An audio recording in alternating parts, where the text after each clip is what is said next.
ನಮಸ್ಕಾರ, ಸುಪ್ರೀಂ ಟಿವಿಗೆ ಸ್ವಾಗತ. ವಿಜಯಪುರ ಜಿಲ್ಲೆಯ ಮುದ್ದೇಬಿಹಾಳ್ ತಾಲೂಕಿನ 40ವಾಡ ಪಟ್ಟಣ ಪಂಚಾಯಿತಿ ವ್ಯಾಪ್ತಿಯಲ್ಲಿ ಕೇಂದ್ರ ಸರ್ಕಾರದ ಅಮೃತ್ 2.0 ಯೋಜನೆಯಡಿ ಕೈಗೊಂಡಿರುವ 24x7 ಕುಡಿಯುವ ನೀರಿನ ಕಾಮಗಾರಿ ಇದೀಗ ಸಾರ್ವಜನಿಕರ ಆಕ್ರೋಶಕ್ಕೆ ಕಾರಣವಾಗಿದೆ. ಪಟ್ಟಣದಲ್ಲಿ ನಡೆಯುತ್ತಿರುವ ಪೈಪ್ಲೈನ್ ಕಾಮಗಾರಿಯಲ್ಲಿ ಗುಣಮಟ್ಟದ ಸ್ಟೇನ್ಲೆಸ್ ಸ್ಟೀಲ್ ಪೈಪ್ಗಳನ್ನು ಬಳಸಿಲ್ಲ ಹಾಗೂ ಎಸ್ಟಿಮೇಟ್ ಪ್ರಕಾರ ಕಾಮಗಾರಿ ಮಾಡದೆ ಕಳಪೆ ಮಟ್ಟದಲ್ಲಿ ಕೆಲಸ ನಡೆಯುತ್ತಿದೆ ಎಂಬ ಗಂಭೀರ ಆರೋಪಗಳು ಕೇಳಿಬಂದಿವೆ. ಈ ಯೋಜನೆ ಅಡಿಯಲ್ಲಿ ಸಾರ್ವಜನಿಕರು ಮೀಟರ್ ಅಳವಡಿಸಿಕೊಂಡು ಹಣ ಪಾವತಿಸಿ ನೀರು ಪಡೆಯಬೇಕಿರುವುದರಿಂದ ಅವರಿಗೆ ಸುರಕ್ಷಿತ ಹಾಗೂ ಗುಣಮಟ್ಟದ ಕುಡಿಯುವ ನೀರು ಪೂರೈಸಲು ಉತ್ತಮ ಪೈಪ್ ಬಳಸಬೇಕು ಎಂಬುದು ಸ್ಥಳೀಯರ ಆಗ್ರಹವಾಗಿದೆ.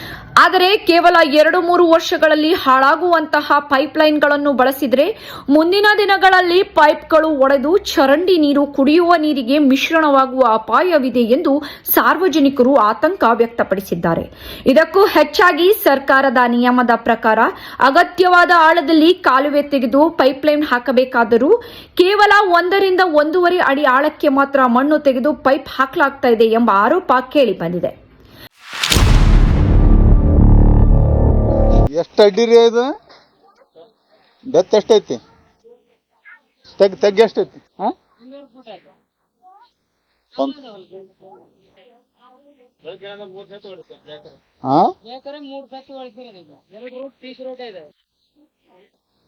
ಒಂದೂವರೆ ಫೂಟ್ ಅಷ್ಟೇ ಅಲ್ಲ ಸರ್, 2 ರೋಡ್ ಪೀಚ್ ರೇಟ್ ಇದಾವೆ, ಕೆಳಗಡೆ ದೊಡ್ಡ ಕಲ್ಲ ಇದಾವೆ. ರೋಡ್ ಆಗಿದ್ದೆ ಮನೆ ಆಗ್ಯದ. ಇದಕ್ಕೆ ತಳಗಡೆ ಕಲ್ಲು ಪಿಚ್ಚಿಂಗ್ ಮಾಡಿದ್ದ ಅದು. ಹೌದೌದು, ಅದೇ ಸಿಸಿ ರೋಡ್ ಬಿಡ. ಮೇಲೆ 2 ರೋಡ್ ಹೊಡೆದಿರೋದು ಬೆಳಕಿನಿಂದ.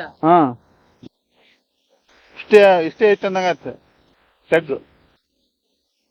ಅದೆಲ್ಲ ಮುಂದೆ ಬಾಳ ತೆಗ್ ಮಾಡ್ರಿ ಅಲ್ಲಿ ಅಲ್ಲಿನ ಅಷ್ಟೇ ತೆಗ್ಗದ. ಅಲ್ಲಿ ಎಷ್ಟದ? 3 ಫೂಟ್ ಅದ ಮುಂದ. ಏಕ ಬರೇ 1.5 ಫೂಟ್ ಮಾಡಿಕೊಂಡ್ರಿ ನೀವು ಅಷ್ಟು ಅಲ್ಲಿ ತನ? ಇಲ್ಲಿ ತನಕ ಸರ್, ಅದು ಅಲ್ಲಿ ತನಕ ಆ ಕಡೆ ಎಲ್ಲ ಕಲ್ಲು ಕಿತ್ತಿದೆ ಸರ್. ಅವ ಆ ಕಡೆ ಹೊಡಿತಾ ಇದ್ದಾರ ಮಿಷಿನ, ಅದೆಲ್ಲ ಆಳ ಹೊಡೆದಿವೆ. ರೋಡ್ ಆಳ ಐತಲ್ಲ, ಕಲ್ಲು ಅಲ್ಲಾಡ್ತಾ ಇಲ್ಲ, ಕಲ್ಲು ಕೀಳಕ ಹಂಗ. ಒಂದ ಸಿಂಗಲ್ ರೋಡ್ ಇರೋ ಜಾಗದಲ್ಲಿ ಎಲ್ಲ ಕಲ್ಲು ಕಿತ್ತಿ ಡೆಪ್ತ್ ಹೊಡೆದಿವೆ. ಮತ್ತ ಅದು ಬ್ಲಾಸ್ಟಿಂಗ್ ಇದು ಬರ್ತಲ್ಲ ಮಷಿನ್, ಕಲ್ ಬ್ಲಾಸ್ಟಿಂಗ್ ಮಷಿನ್ ಬರ್ತಾ ಇಲ್ಲ, ಲಿಕ್ವಿಡ್ ಬರ್ತದ ಅದು. ಅಲ್ಲಿ ಹೆಂಗ್ ಮಾಡ್ತಾ ಸರ್? ಅಲ್ಲ ಬರ್ತದ ಲಿಕ್ವಿಡ್, ಅದು ಕಲ್ಲು ಡ್ಯಾಮೇಜ್ ಇದು ಮಾಡೋದು. ಹೊಡೆದ್ರ ಇದು ಕಲ್ಲು ಕತ್ತ. ಈಗ ನಾಳೆ ಕಲ್ಲು ಇವೆಲ್ಲ ಲಿಕ್ವಿಡ್ ಹಾಕಿಸಿದ್ರ ತೆಗಿಬಹುದು ಇವ್ನ ಮನ್ಸ್ ಮಾಡಿದ್ರ. ಆಗುತ್ತಿಲ್ಲ ಈಗ ಮತ್ತೆ. ರಸ್ತೆಯ ಪಕ್ಕದಲ್ಲೇ ಪೈಪ್ಲೈನ್ ಹಾಕಲಾಗುತ್ತಿದ್ದು ಟ್ಯಾಂಕರ್, ಟಿಪ್ಪರ್ ಸೇರಿದಂತೆ ಭಾರೀ ವಾಹನಗಳು ಸಂಚರಿಸಿದ್ರೆ ಪೈಪ್ಗಳು ಒಡೆಯುವ ಸಾಧ್ಯತೆ ಇದೆ ಎಂದು ಸ್ಥಳೀಯರು ತಿಳಿಸಿದ್ದಾರೆ. ಇದರ ಜೊತೆಗೆ ಪಟ್ಟಣದ ಉತ್ತಮ ರಸ್ತೆಗಳನ್ನು ಬೇಕಾಬಿಟ್ಟಿಯಾಗಿ ಅಗೆದು ಸರಿಯಾಗಿ ಮುಚ್ಚದೆ ಬಿಟ್ಟಿರುವುದರಿಂದ ರಸ್ತೆ ತಗ್ಗುದಿಣ್ಣೆಯಾಗಿದ್ದು ಇದರ ಜೊತೆಗೆ ಪಟ್ಟಣದ ಉತ್ತಮ ರಸ್ತೆಗಳನ್ನು ಬೇಕಾಬಿಟ್ಟಿಯಾಗಿ ಅಗೆದು ಸರಿಯಾಗಿ ಮುಚ್ಚದೆ ಬಿಟ್ಟಿರುವುದರಿಂದ ರಸ್ತೆ ತಗ್ಗುದಿಣ್ಣೆಯಾಗಿದ್ದು ವಾಹನ ಸಂಚಾರ ಮಾತ್ರವಲ್ಲದೆ ಜನರು ನಡೆದು ಹೋಗುವುದಕ್ಕೂ ಕಷ್ಟಕರವಾಗಿದೆ.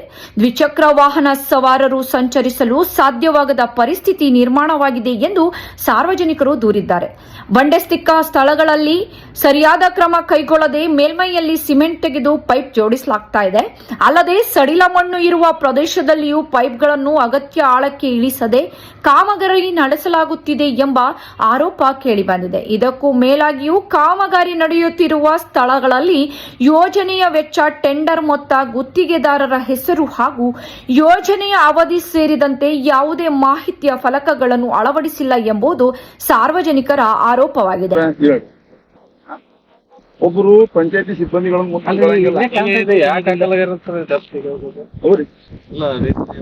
ಅದು ನಾವು ಕೇಳ್ಬೇಕ್ರಿ. ನಾವು ಕೇಳಕ್ ಬಂದ್ರ 2 ಪೈಪ್ ಇದೆ ಸರ್, 2 ಪಟ್ಟಣ ಪಂಚಾಯತಿ 200 ರನ್ನಿಂಗ್ ಲೈನ್ ಇತ್ತು. ಆಮೇಲೆ 2 ಕೇಬಲ್ ಇದೆ ಸರ್, BSNL ಕೇಬಲ್ ಇತ್ತು, ಒಂದು ಏರ್ಟೆಲ್ ಕೇಬಲ್ ಇತ್ತು. ಅವ್ರಿಗೆ ಕೇಬಲ್ ಕಟ್ ಮಾಡಿದ್ರೆ ಸಿಕ್ಕಾಪಟ್ಟೆ ಅವರು ನೋಡಿ ಸರ್, ನಮ್ ಕೇಬಲ್ ಕಟ್ ಮಾಡಿದ್ರೆ ಸಿಕ್ಕಾಪಟ್ಟೆ ಟವರ್ ಪ್ರಾಬ್ಲಮ್ ಆಗ್ತಿದೆ, ನೆಟ್ವರ್ಕ್ ಪ್ರಾಬ್ಲಮ್ ಆಗ್ತಿದೆ. ನಮ್ಗೆ ಸಮಸ್ಯೆ ಮಾಡ್ಬೇಡಿ ಸರ್, ಸ್ವಲ್ಪ ಡೀಪ್ ಅಲ್ಲಿ ಕರೆಕ್ಟ್ ಆಗಿ ಅಲ್ಲಿಂದ ಓಡಾಡಿ 3 ಫೀಟ್ ಇಂದ ಓಡಾಡಿ 1.2 ಮೀಟರ್ ಹೊಡಿತಾ ಇದ್ವಿ. ಬೇಡ ಸರ್ ಪ್ಲೀಸ್ ನೋಡಿ ಸರ್ ಅದು ಇಶ್ಯೂ ಬರಕತ್ತ ಆಮೇಲೆ ನಾ ಹೇಳಿದ್ವಿ ಸರ್ ಅವ್ರಿಗೆ ಓವರ್ರೈಡ್ ಮಾಡ್ಕೊಳಪ್ಪ. ಅವ್ರು ಓವರ್ರೈಡ್ ಮಾಡ್ಕೊಂಡು ನಾನು ಹೊರಗಡೆನೆ 200 ಎಂದು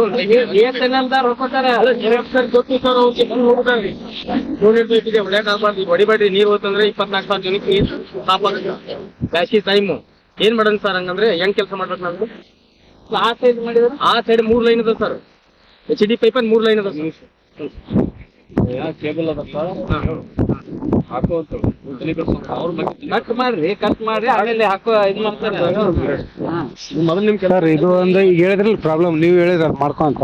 ಈಗ ಒಂದು ಸತ್ಯ ಹೇಳ್ತೀನಿ. ಈಗ ಪೈಪ್ ಕೆಳಗ ಏನ್ ಹೇಳಿದ್ರೆ ಅವರು ವೈರ್ ಐತೆ ಅಂತ ಹೇಳಿದ್ರು. ಅವ್ರ ಕೇಬಲ್ ಸಮಸ್ಯೆ ಆದ್ರೆ ಏನೇನ್ ಆಗುತ್ತೆ ಅಂತ ಯೋಚನೆ ಮಾಡ್ಬೇಕು ನಾವು. ಹೌದಲ್ರಿ? ಕೆಲಸ ನೀವು ಮಾಡ್ತೀರಿ 100ಕ್ಕೆ 100 ಎಲ್ಲಿ ಹೇಳಿದ್ರು ಮಾಡ್ತೀರಿ, ಅದು ಎರಡನೇ ಪ್ರಶ್ನೆ ಇಲ್ಲ ಇಲ್ಲ. ಮುಂದಿನ ಸಮಸ್ಯೆ ದೊಡ್ಡ ನಿಮ್ಮದು ಅಲ್ಲ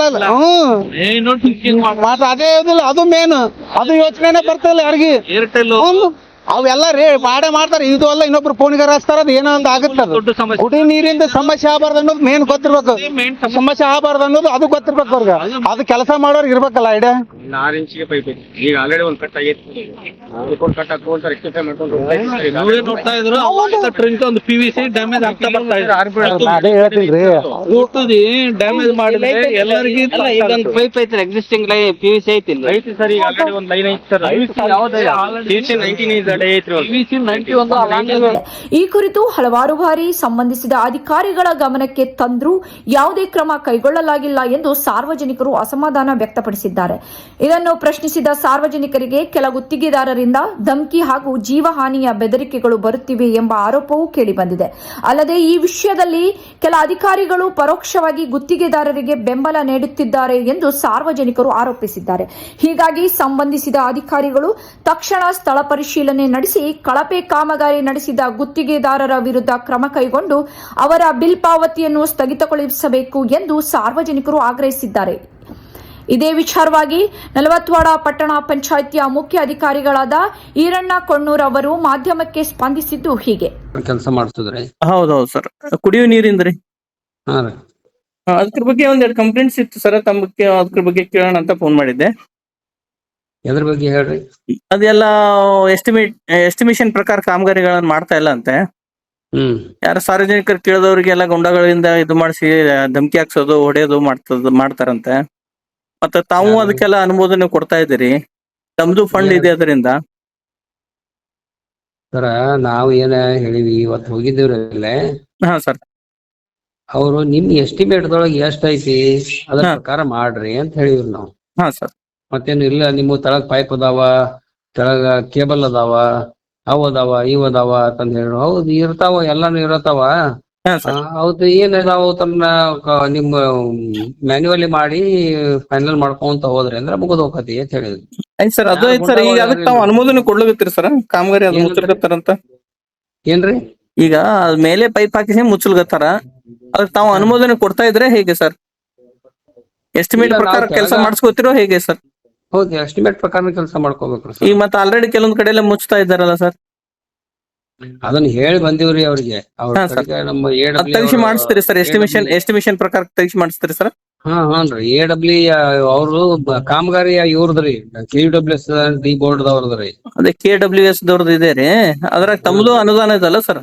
ಅಲ್ಲ ಇರ್ಲಿ, ಆದ್ರೆ ಅವ್ರು ಮೇನ್ ಟೆಂಡರ್ ಕರೆದವ್ರು, ಅವರು ಕಾಮಗಾರಿ ಕೊಟ್ಟಿದ್ದವ್ರು ಎಲ್ಲ ಸೂಪರ್ವೈಸರ್ ಅವರೆಲ್ಲ ಮಾಡ್ತಾ ಇದಾರೆ ಸರ್. ತಾವು ದುಡ್ಡು ಕೊಡ್ಲಾಗತ್ತೀರಲ್ಲ ಸರ್, ತಮ್ದು ಅನುಮೋದನೆ ಇರ್ತದಲ್ಲ ಸರ್, ತಾವು ಇದು ಮಾಡ್ತಿರಲ್ಲ, ತಮ್ದು ಜವಾಬ್ದಾರಿ ಇದೆಯಲ್ಲ? ನಮ್ ಜವಾಬ್ದಾರಿನ ಪ್ರಕಾರ ಹೋಗಿ ಬಂದಿಟ್ರಿ ಅಲ್ಲೇ. ಅವ್ರಿಗೂ ಫೋನ್ ಹಚ್ಚಿ ಅವ್ರಿಗೂ ಹೇಳಿವ್ರಿ ಅಲ್ಲೇ AW ಅವ್ರಿಗೇನು ಬಂದ್ ನೋಡ್ರಿ, ನೀವು ನಿಮ್ಗೆ ಸರಿ ಅಂತಂದ್ರೆ ಇದ್ ಮಾಡ್ರಿ ಅಂತ ಹೇಳಿ.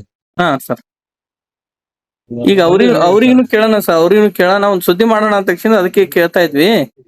ಅದಕ್ಕೆ ತಮ್ಮ ನಿಲುವು ಏನು ಅನ್ನೋದು ಕೇಳಕ್ಕೆ ಫೋನ್ ಮಾಡಿದ್ದಿಲ್ಲ. ಈಗ ಸರ್ಕಾರಿ ಕಾಮಗಾರಿಗಳು ಸರ್ಕಾರಿ ಎಸ್ಟಿಮೇಟ್ ಪ್ರಕಾರ ಆಗ್ಬೇಕ್ರಿ ಅವು. ಹಾ ಸರ್. ಈ ಸಾರ್ವಜನಿಕರು ನಿಮ್ ಪ್ರಕಾರ ಸಾರ್ವಜನಿಕರು ಕೇಳೋದು ತಪ್ಪಂತೀರಾ ಸರ್? ಸಾರ್ವಜನಿಕರು ಕೇಳೋದು ಹೆಂಗ್ ತಪ್ಪಂತ ಅನ್ನಕ್ ಬರ್ತದೆ. ಮತ್ತೆ ಅವ್ರಿಗೆಲ್ಲ ಧಮಕಿ ಹಾಕ್ತಾರಂತ ಟೆಂಡರ್ದಾರರು, ಆಮೇಲೆ ಇದು ವೆಂಡರ್ದವರು, ಕಾಂಟ್ರಾಕ್ಟರ್ಸ್ ಇವತ್ತೆಲ್ಲ ಹೊಡಿಲಿಕ್ಕೆ ಏನೋ ಹೋಗಿದ್ರಂತ ಅವ್ರಿಗೆ. ಇಲ್ಲ ಅದು ಗೊತ್ತಿಲ್ಲ ಸರ್. ಆದ್ರ ಏನು ಅವ್ರಿಗೆ ಫೋನ್ ಹಚ್ಚಿಂದ ಹೇಳಿನಿ, ನೀವು ನಿಮ್ಮ ಎಸ್ಟಿಮೇಟ್ ಪ್ರಕಾರ ಕಾಮಗಾರಿ ಮಾಡ್ರಿ ಅಂತೇಳಿ ಹೇಳೇನ್ರಿ. ಸರ್ ತಾವು ಈರಣ್ಣ ಕೊಣ್ಣೂರಲ್ಲ ಸರ್, ಚೀಫ್ ಆಫೀಸರ್ 40 ವಾರ್ಡ್. ಹೌದು ಸರ್ ಹೌದು ಹಾ ಸರ್. ಸರ್ ಗೊತ್ತಾಗಲಿಲ್ಲ ಸರ್. ಸರ್ ನಾವು ಸುಪ್ರೀಂ ಟಿವಿಯಿಂದ ಸರ್ ಪರಶುರಾಮ್ ಬಗ್ಲಿ ಅಂತ ಸಂಪಾದಕರು ಮಾತಾಡೋದು ಸರ್. Okay sir. ಹಾ ಸರ್. ಸರ್ ತಮ್ಮ ನಿಲುವು ಈಗ ಎಸ್ಟಿಮೇಷನ್ ಪ್ರಕಾರ ತಾವು ಕೆಲಸ ಮಾಡಿಸ್ತೀರಿ. ಹಾ ಎಸ್ಟಿಮೇಟ್ ಪ್ರಕಾರನೇ ಕೆಲಸ ಮಾಡ್ಬೇಕು ಅಂತ ಹೇಳಿ. ಇನ್ ಕೇಸ್ ಅದು ಎಸ್ಟಿಮೇಷನ್ ಪ್ರಕಾರ ಇರ್ಲಿಲ್ಲ ಅಂದ್ರೆ ಅದು ತೆಗಿಸಿ ಮತ್ತೆ ರಿಟರ್ನ್ ಮಾಡಿಸ್ತೀರಿ. ಹಾ ರಿಟರ್ನ್ ಮಾಡ್ಬೇಕು ಅಂತ ಹೇಳಿ ಇವ್ರಿಗೆ ಅವ್ರು ಯಾರು ನೋಡಿದವ್ರಿಗೆ ಹೇಳ್ತೀವಿ ಸರ್. ಹೇಳ್ತೀರಿ. ಒಂದ್ ವೇಳೆ ಅವ್ರ ಸರಿಯಾಗಿ ಕೆಲಸ ಅದ ರೀತಿ ಮಾಡ್ಲಿಲ್ಲ ಅಂದ್ರೆ ತಾವು ಫಂಡ್ ಕೊಡುದಿಲ್ಲ ಅದಕ್ಕೆ. ಹಾನ್ರಿ. ಇನ್ನು ಇದೇ ವಿಚಾರವಾಗಿ ಕುಡಿಯುವ ನೀರಿನ ಅಧಿಕಾರಿಯಾದ ಬಸವರಾಜ್ ಎಇಇ ಹೇಳಿದ್ದೇ ಬೇರೆ. ಹೇಳಿ ಸರ್. ಸರ್ ಏನಿಲ್ಲ, ಒಂದು ಸಣ್ಣ ಕಂಪ್ಲೇಂಟ್ ಇತ್ತು ತಮ್ಮ ಮೇಲೆ. ಏನ್ ಸರ್? ಈಗ 40 ವಾರ್ಡದಲ್ಲಿ ಕುಡಿಯುವ ನೀರಿನ ಕಾರ್ಯಕ್ರಮ ಹಮ್ಮಿಕೊಂಡು ಮಾಡ್ತಾ ಇದ್ದೀರಿ ಸರ್. ಹೌದೌದು ಸರ್. ಹೌದು ಸರ್ ಅದೆಲ್ಲ ಎಸ್ಟಿಮೇಷನ್ ಪ್ರಕಾರ ಕಾಮಗಾರಿಗಳು ನಡೀತಾ ಇಲ್ಲ ಅಂತ ಅನ್ನೋದು ಅಪವಾದ ಸರ್. ಇಲ್ಲ ಸರ್, ನಡೀತಾ ಇದೆ. ಎಲ್ಲ ಏನ್ ಸಮಸ್ಯೆ ಆಗಿದೆ ಸರ್? ಸಮಸ್ಯೆಗಳು ತಮ್ಮ ಗಮನಕ್ಕೆ ಬಂದಿಲ್ಲ ಸರ್. ಇಲ್ಲ ಏನಿಲ್ಲ ಸರ್, ಈಗ ನಡೀತಾ ಇದೆ ಅಲ್ಲ, ಕೆಲಸ ನಡೀತಾ ಇದೆ ಸರ್. ನಡೀತಾ ಇದೆ ಸರ್, ಕಾಮಗಾರಿಗಳು ನಡೀತಾ ಇದೆ. ಎಸ್ಟಿಮೇಷನ್ ಪ್ರಕಾರ ಕಾಮಗಾರಿ ನಡೀತಾ ಇಲ್ಲ ಅಂತ ಅಪವಾದ ಸರ್. ಇಲ್ಲ ನಡೀತಾ ಇದೆ ಸರ್. ಆ ತರದ್ ಏನಾಗಿಲ್ಲ. ಆಸ್ ಅಂಡ್ ವೆನ್ ನಮ್ಗೆ ಏನಾದ್ರು ತಪ್ಪು ಕಂಡು ಬಂದಿದ್ರೆ ನಾವು ಅದ್ ರೆಕ್ಟಿಫಿಕೇಶನ್ ಮಾಡ್ಕೊಂಡು ಈಗ ನಾನು ಚೀಫ್ ಆಫೀಸರ್ ಅವರಿಗೆ ಕೊಣ್ಣೂರ್ ಅವರಿಗೆ ಮಾತಾಡಿದೆ ಸರ್ ಸದ್ಯಕ್ಕೆ. ಹೌದು ಸರ್. ತಮ್ಮ ಗಮನಕ್ಕೆ ತಂದಿದ್ವಿ, ಕಾಮಗಾರಿಗಳು ಎಸ್ಟಿಮೇಷನ್ ಪ್ರಕಾರ ನಡೀತಾ ಇಲ್ಲ. ಮ್ಯಾನುವಲ್ ಆಗಿ ಕೆಲವೊಂದ್ ಕಡೆ ಮ್ಯಾನುವಲ್ ಆಗಿ ಕೆಲಸ ಮಾಡ್ಬೇಕಾಗ್ತಾ ಇದೆ. ಪೈಪ್ಗಳು ಇದಾವೆ, ಅದು ಇದೆ ಇದು ಇದೆ. ಸೊ ಹೀಗಾಗಿ ಅದ್ ಕೆಲಸಗಳನ್ನು ಮಾಡಕ್ ಆಗ್ತಾ ಇಲ್ಲ. ಅದಕ್ಕೆ ಅವ್ರಿಗೆ ನಾವು AW ಅವರಿಗೆ ಗಮನಕ್ಕೆ ತಂದಿದ್ವಿ. ಸೊ ಅವರು ಎಸ್ಟಿಮೇಷನ್ ಪ್ರಕಾರ ಕೆಲಸ ಮಾಡದೇ ಇದ್ದಲ್ಲಿ, ಇನ್ ಕೇಸ್ ಕಾಮಗಾರಿ ಪೂರ್ತಿ ಆದ್ರೂ ಎಸ್ಟಿಮೇಷನ್ ಪ್ರಕಾರ ಆಗದೆ ಇದ್ರಲ್ಲಿ ನಾವು ತಮ್ಗ ಕ್ವಶನ್ ಅಂತ ಅರ್ಥ ಆಗ್ಲಿ ಸರ್. ಅವ್ರು ಒಂತಿಗೆ ಹಣ ಬಿಡುಗಡೆ ಮಾಡಲ್ಲ ಅಂತ ಅವ್ರು ಹೇಳ್ತಾ ಇದಾರೆ ಸರ್. ಈಗ ತಾವು ಕಾಮಗಾರಿ ಕರೆಕ್ಟ್ ಆಗಿ ನಡೀತಾ ಇದೆ ಅಂತ ಅಲ್ಲಿ ಸ್ಥಳೀಯರು ಕೆಲವೊಬ್ರು ಎಲ್ಲ ವಿಡಿಯೋಸ್ಗಳೆಲ್ಲ ಕಳಿಸಿದ್ದಾರೆ. ಮೆಜರ್ಮೆಂಟ್ ಪ್ರಕಾರ ಕಳಿಸಿದ್ದಾರೆ. ಇದಕ್ಕೆ ತಮ್ಮ ನಿಲುವೇನು ಸರ್? ಇಲ್ಲ ಸರ್, ನಾವು 100% ಮಾಡ್ತಾ ಇದ್ದೀವಿ. ಒಂದೊಂದು ಸೈಟ್ ಕಂಡೀಷನ್ ಪ್ರಕಾರ ವೇರಿಯೇಷನ್ಸ್ ಆಗಿರ್ತಾವೆ ಸರ್.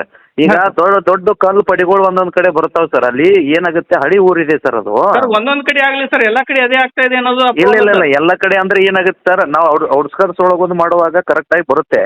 ಇನ್ನ ಕೇಸ್ ಇದರಲ್ಲಿ ಏನಿರುತ್ತೆ ಅಲ್ಲ ಸರ್, ಈಗ ಸಿಟಿ ಲಿಮಿಟ್ಸ್ ಟೌನ್ ಲಿಮಿಟ್ಸ್ ಅಲ್ಲಿ ಇರುತ್ತಲ್ಲ ಒಳಗೆ ಇಂಟರ್ನಲ್ ಸರ್, ಆ ಟೈಮ್ ನಲ್ಲಿ ಏನಾಗುತ್ತೆ, ಒಂದೊಂದು ದೊಡ್ಡ ಪಡಿಗಳು ಇದಾವೆ. ಅವ್ನು ನಾವು ತೆಗೆದ್ರೆ ಏನಕ್ಕ ಆಜು ಬಾಜು ಮನೆಗಳಿಗೆ ತೊಂದರೆ ಆಗ್ತಾ ಇದೆ. ಅಂದ್ರೆ ವೈಬ್ರೇಷನ್ ಆಗುತ್ತೆ ಸರ್. ಅದು ಒಂದ್ ಸ್ವಲ್ಪ ಆ ಟೈಮ್ನಾಗೆಲ್ಲ ನಾವು ಆಸ್ ಪರ್ ಸೈಟ್ ಕಂಡೀಷನ್ ನಿಭಾಯಿಸಿದೀವಿ ಸರ್. ಅದನ್ನ ಚೀಫ್ ಆಫೀಸರ್ ಗಮನಕ್ಕೂ ತಂದಿದ್ದೀವಿ ಸರ್. ಅದನ್ನ ತಂದಿದ್ರಿ ಸರ್. ಅದು ನೀವು ಎಸ್ಟಿಮೇಷನ್ ಪ್ರಕಾರ ಅದೆಲ್ಲ ನೀವು ಎಸ್ಟಿಮೇಷನ್ ದಾಗ ಅದೆಲ್ಲ ತೋರಿಸ್ಬೇಕಲ್ಲ ಸರ್. ತೋರಿಸಿದೀವಿ ಡೈವರ್ಷನ್ ತಗೋಬೇಕು. ಇಲ್ಲಿದ್ರೆ ಅಲ್ಲ, ಡೈವರ್ಷನ್ ಅಂದ್ರೆ ಏನಾಗುತ್ತೆ ಸರ್, 5 to 10% ಆಗ್ಲಿ ಸರ್, ನಿಮ್ ಪ್ರಕಾರ ಆಗ್ಲಿ ಸರ್. ಎಲ್ಲ ಕಡೆ ಅಲ್ಲ ಸರ್, ನಾವಂತ ತಮ್ಮ ಗಮನಕ್ಕೆ ತರ್ತೀನಿ ಸರ್. ಇದು ಏನಿದೆ ಅಲ್ಲ, ನಮ್ ಕುಡಿಯೋ ನೀರಿನ ಸರಬರಾಜು ಯೋಜನೆ ಸರ್, ಇದನ್ನ ನಾವು ಆಸ್ ಪರ್ ಸೈಟ್ ಕಂಡೀಷನ್ ಅಂದ್ರೆ ಈಗ ಏನಾಗುತ್ತೆ, ಒಂದೊಂದ್ ಕಡೆ ನಾವು ಎಸ್ಟಿಮೇಟ್ ಮಾಡಿದಾಗ ಅಪ್ರಾಕ್ಸಿಮೇಟ್ ಹಿಡ್ಕೊಂಡಿರ್ತೀವಿ ಸರ್. ಇಲ್ಲಿ ಹಿಂಗಿರ್ಬೋದು ಅಂತ ಹೇಳಿ ಸರ್ವೆ ಮಾಡಿರ್ತೀವಿ. ಅಲ್ಲಿ ಹೋಗಿ ಮಾಡುವಾಗ ಎಕ್ಸಿಕ್ಯೂಷನ್ ಮಾಡುವಾಗ ಏನಾಗುತ್ತೆ, ಸ್ವಲ್ಪ ಏನೋ ಒಂದು ಏನಾಗುತ್ತೆ, ಅಲ್ಲಿ ಏನೋ ಒಂದು ಕಲ್ಲುಗಳು ಜಾಸ್ತಿ ಇರ್ತವೆ. ಆ ಟೈಮ್ನಾಗ ಅವನ್ನೆಲ್ಲ ತೆಗಿಯಕ್ ಬರುದಿಲ್ಲ ಸರ್. ಅಲ್ಲಿ ಇರ್ಲಿಲ್ಲ ಅಂತಂದ್ರೆ ಮನೆಗಳಿಗೆಲ್ಲ ತೊಂದರೆ ಆಗುತ್ತೆ. ಆಗ್ಲಿ ಸರ್, ತಮ್ದು ಇದು ಆಗ್ಲಿ, ಎಲ್ಲಾನು 100% ಆಗ್ಬೇಕು ಅನ್ನೋದು ನಮ್ದೇನು ವಿಚಾರ ಇಲ್ಲ. ಸೊ 5 to 10% ಆಗ್ಲಿ ಸರ್. 5 to 10% ಇಲ್ಲಿ ಇದು ಆಗ್ತದೆ. ಆಮೇಲೆ ಇಬ್ರು ಮಾತಾಡಿದ್ರೆ ನಮ್ಮ ಈಗ ಮೂರನೇದವ್ರು ಕೇಳಲ್ಲ. ಸ್ವಲ್ಪ ಕೇಳಿ ಸರ್. ಪೈಪ್ಗಳು ಮತ್ತೆ ಕೆಲವೊಂದು ನಳಗಳು ಅವೆಲ್ಲ ಎಸ್ಟಿಮೇಷನ್ ದಲ್ಲಿ ಇರ್ತಕ್ಕಂತ ವಸ್ತುಗಳನ್ನು ಬಳಕೆ ಆಗ್ತಾ ಇಲ್ಲ ಅಂತ ಅನ್ನೋದು ಅಪವಾದ ಇದೆ ಸರ್. ಇದಕ್ಕೇನು ಹೇಳ್ತೇವೆ? ಬಳಕೆ ಆಗ್ತಾ ಇಲ್ಲ ಸರ್. ಅಂದ್ರೆ ಎಸ್ಟಿಮೇಷನ್ ಪ್ರಕಾರ ವಸ್ತುಗಳು ಇಲ್ಲ, ಕಳಪೆ ಮಟ್ಟದ ವಸ್ತುಗಳು ಇದಾವೆ ಅನ್ನೋದು ಸರ್. ಥರ್ಡ್ ಪಾರ್ಟಿ ಇನ್ಸ್ಪೆಕ್ಷನ್ ಆಗಿರುತ್ತೆ. ನಮ್ಮಲ್ಲಿ ಏನಾಗಿರುತ್ತೆ, ನಾವು ಒಬ್ಬರೇ ತಂದಿರಂಗಿಲ್ಲ ಸರ್. ಅದು ಸೆಂಟ್ರಲ್ ಗೌರ್ಮೆಂಟ್ ದಿಂದ ಏನ್ ನಮಗೆ ಮಾನದಂಡ ಕೊಟ್ಟಿರ್ತಾರಲ್ಲ ಸರ್, ಅಲ್ಲಿಂದ ಒಂದು ಥರ್ಡ್ ಪಾರ್ಟಿ ಏಜೆನ್ಸಿ ಫಿಕ್ಸ್ ಮಾಡಿರ್ತಾರೆ. ಫಿಕ್ಸ್ ಮಾಡಿರ್ತಾರೆ. ಆಮೇಲೆ ಮತ್ತೆ ನಿಮ್ AW ಅವರು ನೋಡಿರ್ತಾರೆ. ಆಮೇಲೆ ಎಲ್ರು ಅದನ್ನ ಅನುಮೋದನೆ ಮಾಡಿರ್ತಾರೆ. ಇವೆಲ್ಲ ಕಾಮಗಾರಿಗಳು ಎಷ್ಟು ಮಟ್ಟಿಗೆ ನಡೀತಾವೆ ಅನ್ನೋದು ಎಲ್ರಿಗೂ ಗೊತ್ತಿದ್ದ ವಿಚಾರಗಳು ಇದಾವೆ ಸರ್. ಇಲ್ಲ ಅಂತ ಹೇಳುದಲ್ಲ. ಇಲ್ಲ ಅಂತ ಹೇಳುದಲ್ಲ. ಸೊ ಆಮೇಲೆ ಇನ್ನೊಂದು ಮುಂದುವರೆದ ವಿಚಾರ, ಸಾರ್ವಜನಿಕರು ಇದು ಪ್ರಶ್ನೆ ಮಾಡೋದು ತಪ್ಪಾ ಸರ್? ಇಲ್ಲ, ತಪ್ಪಿಲ್ಲ ಸರ್, ತಪ್ಪಿಲ್ಲ. ಮತ್ತೆ ಏನಾಗುತ್ತೆ, ಈಗ ಒಂದ್ ಊರ್ ಇದ್ದಲ್ಲಿ ಸರ್ ಏನಾಗುತ್ತೆ, ಪ್ಲಸ್ ಆರ್ ಮೈನಸ್ ಇರುವೆ ಸರ್. ಈಗ ಎಲ್ಲ 100% ನಮ್ ಕಡೆ ತಪ್ಪಾಗಿದ್ರೆ ಅದನ್ನ ನಾವು ಒಪ್ಕೋಬಹುದು. ಈಗ ಎಲ್ಲ ಒಂದ್ ಕಡೆ 5 to 10% ಇರುತ್ತೆ, ಅಥವಾ ಅದ್ರ ಮೋರ್ ದನ್ ಒಂದಿಟ್ಟು ಇದ್ರು ಅದನ್ನ ರೆಕ್ಟಿಫಿಕೇಶನ್ ಏನು ಇದು ಇಲ್ಲ ಬಿಡಿ ಸರ್.